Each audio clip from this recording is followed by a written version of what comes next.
What's going on, guys? Today's video is going to be a very important topic when it comes to GLP-1 use, so stay tuned.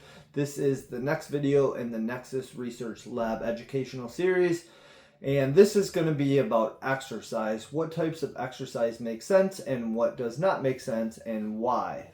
So let's get started right off the bat.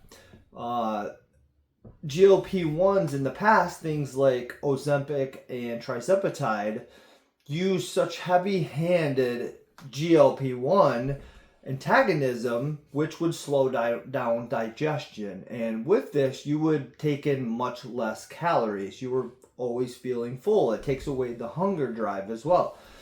So you're in a calorie deficit, and that's what it takes to lose weight. So this is artificially creating that environment. So energy is not going to be optimized. You're not going to be able to lift your heaviest weights. You're not going to be able to recover really well. So when you're in a calorie surplus, you're eating more calories than your body needs. This is when you're optimized for exercise, for anything that takes physical activity.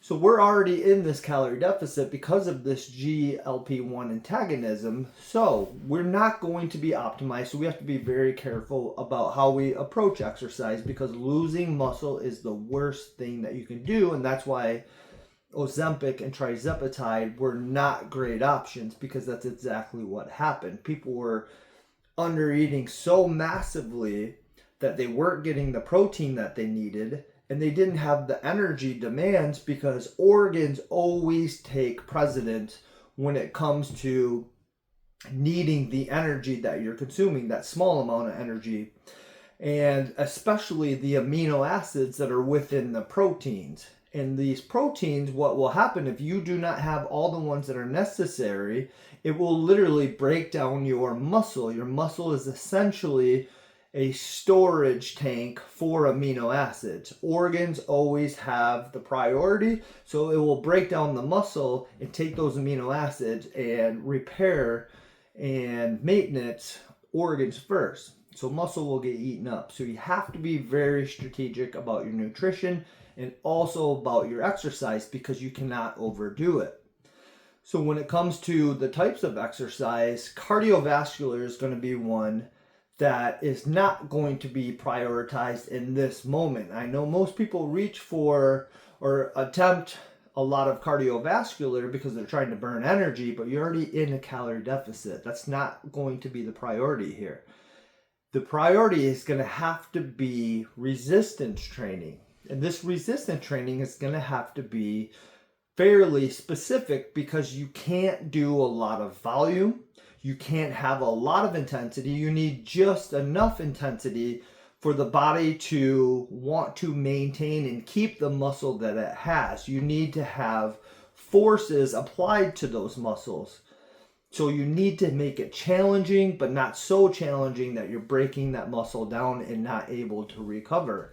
This is also why protein and prioritizing it is so important when you're utilizing a GLP-1. And although retatrutide is muscle protective, you still have to prioritize protein and also resistance training, because burning a bunch of energy, either doing cardiovascular or something like HIIT training, is not where it's at when you're on a GLP-1. You don't have all this extra energy.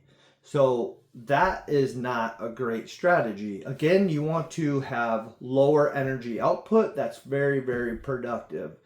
So putting mechanical stress on those muscles, and again, that creates protein synthesis, which is an anabolic response. Hopefully we're not getting too technical here.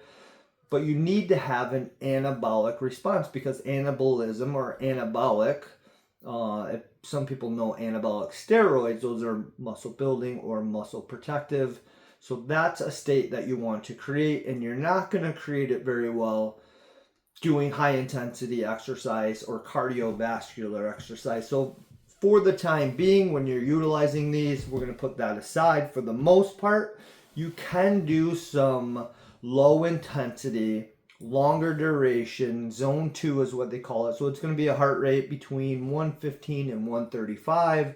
Let's say about 30 minutes, maybe twice a week. This is maybe just kind of move along fat burning a little bit, but that's not going to be your priority whatsoever. You're going to want to get into the gym and do resistance training. I like every other day strategy, because then you target those muscles, you create that mechanical stress, and then you have a day in between that's devoted to recovery.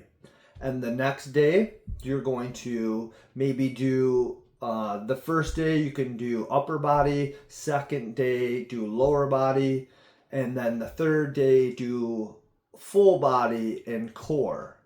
So this breaks up the muscle groups, gives it plenty of time to actually recover, and you're not overdoing it. You're prioritizing muscle recovery. So you're resting, you're having set rest days, and it's not all about doing crazy amounts of exercise. It's about doing very purposeful exercise. So in the next video, because I do not want to make this too long, we're going to actually talk about specific strategies and give you the information that you guys need to be really successful. We're talking sets, reps, intensity, stuff like that. So for now, hopefully this helps give you some general understanding of why you want to stay away from an energy burning state, because you're already in a big calorie deficit like cardiovascular. We're looking for very purposeful muscle building and protecting and maintaining types of exercise and energy expenditure. And of course, prioritize protein. So we're going to go over that a lot more as well. But for now, that's all we're going to get into. Thanks for watching and stay tuned.